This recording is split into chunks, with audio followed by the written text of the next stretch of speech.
तो स्टूडेंट्स हम अपना नेक्स्ट चैप्टर देखेंगे, चैप्टर 4 वाक्य सेंटेंस। चैप्टर 4 है हमारा वाक्य सेंटेंस। नवतरंग का पहला देखिए, शब्दों के सार्थक समूह से वाक्य बनता है। सबसे पहले हमने ये पढ़ा था भाषा की सबसे छोटी इकाई क्या है, वर्ण। उसके बाद वर्णों के सार्थक मेल से शब्द बनते हैं। अब हम क्या करेंगे, शब्दों के सार्थक समूह से वाक्य बनता है। प्रत्येक वाक्य से एक अर्थ प्रकट होता है। अब जब जाहिर सी बात है सार्थक यानी सही सही शब्दों का समूह होगा तो प्रत्येक वाक्य का अर्थ निकलेगा। चित्रों के नीचे दिए गए वाक्यों को पढ़िए। अब देखिए हम इन चित्रों को देख लेते हैं, इनके नीचे वाक्य क्या दिए हैं। माली पौधों को पानी दे रहा है, तो जाहिर सी बात है माली पौधों को पानी दे रहा है। इस वाक्य से आपको साफ साफ पता लग रहा है कि यहाँ क्या हो रहा है। रिया तैर रही है, देखिए रिया तैर रही है, ये भी वाक्य हमें बिल्कुल स्पष्ट है। अब देखते हैं, यहाँ माली पानी देने का काम कर रहा है और रिया तैरने का काम कर रही है। इन दोनों वाक्यों का अर्थ पूरी तरह स्पष्ट हो रहा है, आपको पूरी तरह इसका अर्थ स्पष्ट हो रहा है, बिल्कुल सही सही साफ साफ पता चल रहा है कि ये यहाँ क्या काम हो रहा है। शब्दों के सार्थक समूह को वाक्य कहते हैं। जो शब्दों के सार्थक समूह को वाक्य कहते हैं, यानी शब्दों के सही सही मेल से क्या बनता है, वाक्य। अब देखिए, शब्दों से वाक्य बनाते समय शब्दों को सही स्थान पर रखना आवश्यक है।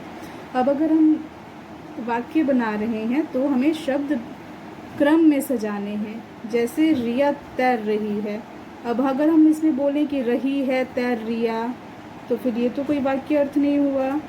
तैर रिया रही, तो ये कोई वाक्य नहीं हुआ। रिया तैर रही है, इसे हमें अर्थ स्पष्ट समझ में आ रहा है और ये वाक्य हमारा सही है। ऐसा न करने पर वाक्य का अर्थ समझ में नहीं आता है। अगर ऐसा नहीं करेंगे तो हमें वाक्य का अर्थ समझ में नहीं आएगा। जैसे पढ़ा रही अध्यापिका हैं, जैसे मैं आप सभी को पढ़ा रही हूँ तो होगा अध्यापिका पढ़ा रही हैं, यानी टीचर आपको पढ़ा रही हैं। लेकिन पढ़ा रही अध्यापिका है तो कोई भी कंफ्यूज हो जाएगा, ठीक है। वाक्य का अर्थ समझ में नहीं आ रहा है यहाँ पे कि ये कहना क्या चाहता है। अब देखिए, आइए स्टूडेंट्स, अब देखते हैं हम वाक्य के अंग। तो पहला अंग हुआ इसका उद्देश्य, दूसरा विधेय। उद्देश्य पहला देखते हैं, जिसके बारे में कोई बात कही जाए उसे उद्देश्य कहते हैं। तो जब हम किसी के बारे में कोई बात कहते हैं तो उसको हम उद्देश्य कहते हैं। जैसे हम बोल रहे हैं गा रही है, कौन गा रही है हमें पता नहीं, लेकिन कविता गा रही है, तो इसमें उद्देश्य क्या है, कविता। देखो, जिसके बारे में कोई बात कही जाए, तो यहाँ किसके बारे में बात कही जा रही है, कविता के बारे में। तान्या नाच रही है, तो यहाँ किस उद्देश्य कौन हुआ, तान्या। तान्या के बारे में बात कही जा रही है कि वो नाच रही है। यहाँ कविता और तान्या के बारे में कुछ कहा गया है, इसीलिए इन वाक्यों में कविता और तान्या उद्देश्य हैं। कविता और तान्या क्या है, उद्देश्य हैं। इसी तरह किसी वाक्य का उस वाक्य का उद्देश्य होता है। तो इसी तरह बहुत सारे वाक्यों में हम उद्देश्यों का उपयोग करते हैं, उनके बारे में कुछ कहते हैं।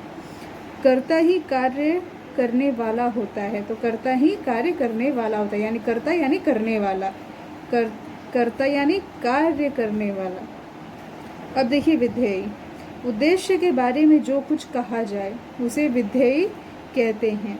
तो जो ये उद्देश्य होता है, ये कविता गा रही है, ये उद्देश्य हुआ हमारा। अब इसके बारे में कुछ कहा जाए तो उद्देश्य के बारे में हम क्या कह रहे हैं, गा रही है, तो ये क्या हुआ, विधेय।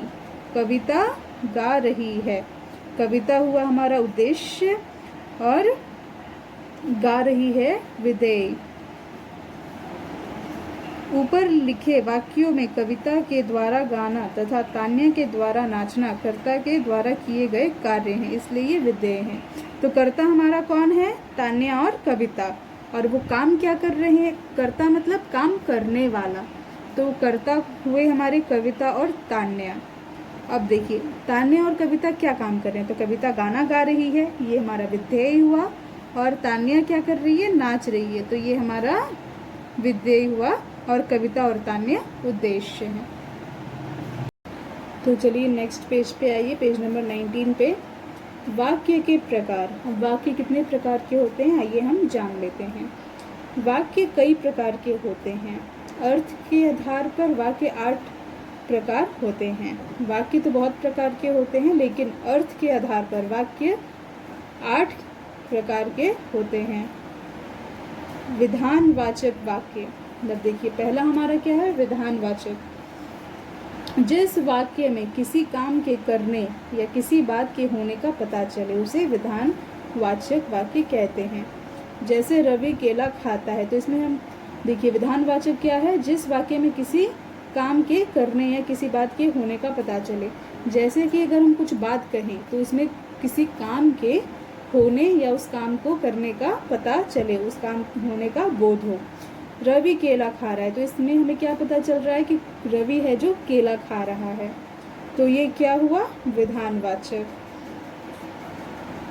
अवनी पढ़ रही है, यहाँ पे भी कोई काम हो रहा है, पढ़ रही है, तो अवनी पढ़ रही है। आर्यन खेल रहा है, कुत्ता भौंक रहा है। अब दूसरा देख लेते हैं, निषेधवाचक वाक्य। जिस वाक्य से किसी बात के न होने या काम के न करने का पता चले उसे निषेधवाचक वाक्य कहते हैं। तो जैसे जिस वाक्य से हमें पता चलता है कि कोई काम नहीं हो रहा है या नहीं हुआ, तो उस वाक्य को निषेध, निषेध मतलब होना ही है, न होना, मना। तो उस काम, किसी काम के न होने का या कोई काम न करने का बोध होता है, उसे हम निषेधवाचक वाक्य कहते हैं। देखिए पहला क्या है, सान्या विद्यालय नहीं गई, नहीं गई। अब इससे हमें क्या पता चल रहा है कि सान्या विद्यालय नहीं गई, तो ये किसी काम के न होने का बोध हुआ। सजल ने खाना नहीं खाया, सजल ने क्या किया, खाना नहीं खाया, तो यहाँ खाना न होने का बोध हुआ, ये कोई काम नहीं हुआ, यहाँ पे उसने खाना नहीं खाया। कल डाकघर नहीं खुलेगा, तो इससे हमें क्या पता चल रहा है, कल पोस्ट ऑफिस यानी डाकघर नहीं खुलेगा, तो उसके न खुलने का बोध हो रहा है। ये निषेधवाचक वाक्य हुए ये तीनों। अब देखिए दीपक कानपुर नहीं गया, दीपक कहाँ नहीं गया, कानपुर, यहाँ भी किसी के कानपुर नहीं जाने का बोध हो रहा है। तो ये सारे आते हैं निषेधवाचक वाक्य में, जिसमें काम के न होने का बोध होता है। अब तीसरा हम देख लेंगे, तो आइए हम अब तीसरा देख लेते हैं, प्रश्नवाचक वाक्य। तो देखिए प्रश्नवाचक वाक्य क्या होते हैं, जिस वाक्य का प्रयोग प्रश्न पूछने के लिए किया जाता है उसे प्रश्नवाचक वाक्य कहते हैं। जिस वाक्य का प्रयोग प्रश्न पूछने के लिए किया जाता है, यानी जैसे अगर मैं कोई वाक्य बोलूँ, क्या तुमने खाना खाया, तो ये मैंने वाक्य बोला है, वो क्या है, प्रश्नवाचक। तो इससे हमें क्या पता चलता है कि कोई प्रश्न पूछा गया है। रवि कहाँ गया, तो ये कैसा वाक्य हुआ, प्रश्नवाचक। इससे ये इसका बोध होता है ना कि मैंने कोई क्वेश्चन पूछा है। तो देखिए चोर कहाँ भाग गए, प्रश्नवाचक हुआ, इससे पता चल रहा है कि यहाँ प्रश्न पूछा गया है। तुम क्यों हंस रहे हो, क्या प्रिया चॉकलेट खाती है, रोहन दिल्ली कैसे गया। तो इन वाक्यों से क्या बोध होता है कि इसमें प्रश्न पूछा जा रहा है, तो ये क्या हुए, प्रश्नवाचक। जिस वाक्य से ये बोध हो कि इसमें प्रश्न पूछा जा रहा है उसे हम प्रश्नवाचक वाक्य कहते हैं। अब तीसरा देखिए, आज्ञावाचक वाक्य। अब हम देखते हैं आज्ञावाचक वाक्य। अब ये आज्ञावाचक वाक्य से आपको तो इसके नाम से ही पता चल रहा होगा कि कैसा वाक्य होने वाला है।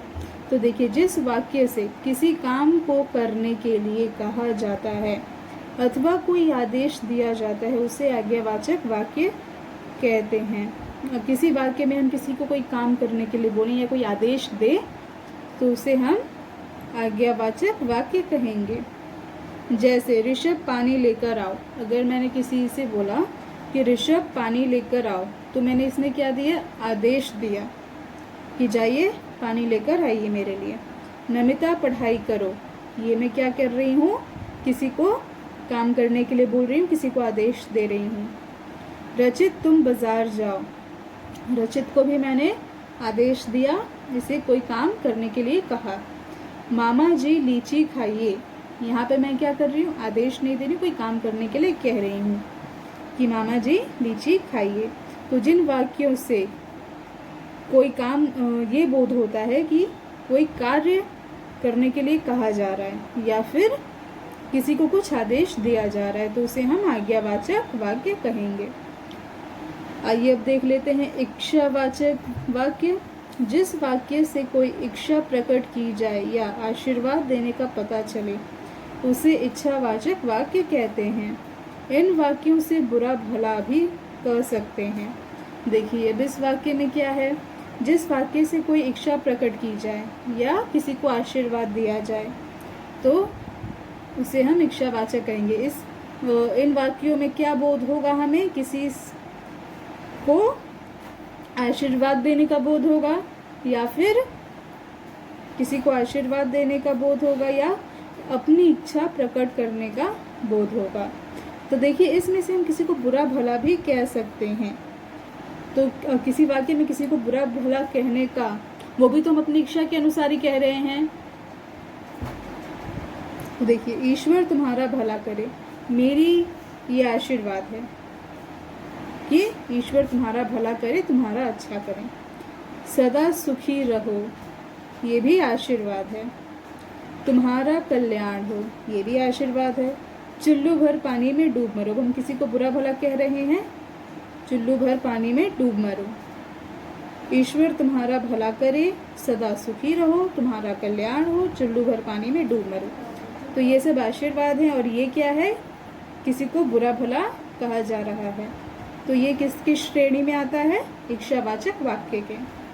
अब देखिए संकेतवाचक वाक्य, जिस वाक्य से किसी संकेत अथवा शर्त का पता चले। किसी संकेत यानी किसी को हम कुछ इंडिकेट करें या शर्त, किसी के सामने कोई हम शर्त रखें तो उसे संकेतवाचक वाक्य कहेंगे। जैसे यदि पिताजी खाना खाएं तो मैं भी खाऊं, अगर पिताजी खाना खा लेते हैं तो मैं भी खाऊंगा। यहाँ क्या है, शर्त रखी जा रही है, अगर वो खाएंगे तभी मैं खाऊंगी। सोनिया परिश्रम करेगी तो प्रथम आएगी, सोनिया मेहनत करेगी तो क्या आएगी, प्रथम आएगी, ये भी शर्त है। जब तुम आओगे तो हम मेला देखने जाएंगे, तो जब तुम आओगे तो हम मेला देखने जाएंगे। तुम कॉफ़ी पियोगी तो मैं भी पीऊँगा, ये सारे शर्त की श्रेणी में आती है, यानी संकेतवाचक वाक्य हैं ये। संदेहवाचक वाक्य, जिस वाक्य से कोई संभावना या संदेह प्रकट हो, जिस वाक्य से हम किसी कोई घटना होने का बोध होता है, प्रिय या अप्रिय कोई भी घटना हो सकती है, या कोई मन में आशंका हो, उसे हम प्रकट करते हैं तो वो संदेहवाचक वाक्य की श्रेणी में आता है। यदि शायद पिताजी घर आ गए, तो अभी मैंने देखा नहीं है, मुझे पता नहीं है, लेकिन ये मैं अनुमान लगा रही हूँ, ये संदेह जता रही हूँ कि शायद पिताजी घर आ गए हैं। प्रथम पुरस्कार न जाने किसे मिलेगा, अब ये भी तो मैं क्या कर रही हूँ, संभावना जता रही हूँ। क्या कर रही हूँ, संभावना, अभी मुझे नहीं पता है। अंकुर ने ही पेंसिल चुराई होगी, अब यहाँ भी देखिए अंकुर ने ही पेंसिल चुराई होगी, यहाँ मुझे पता नहीं है, लेकिन फिर भी मैं यहाँ संदेह व्यक्त कर रही हूँ कि शायद जो पेंसिल है वो अंकुर ने ही चुराई होगी। विराट ने ही मैच जीता होगा, अब मैंने मैच देखा नहीं है, लेकिन मुझे ये संदेह है कि विराट ने ही मैच जीता होगा। तो जिस वाक्य से कोई संभावना या संदेह का प्रकट हो, उसे हम संभावना या संदेह का बोध होता है, उस वाक्य को हम संदेहवाचक वाक्य कहते हैं। आई होप स्टूडेंट्स आप सभी को वाक्य समझ में आ गए होंगे। तो आइए चलिए देख लेते हैं हमारा जो आखिरी है, विस्मयवाचक वाक्य।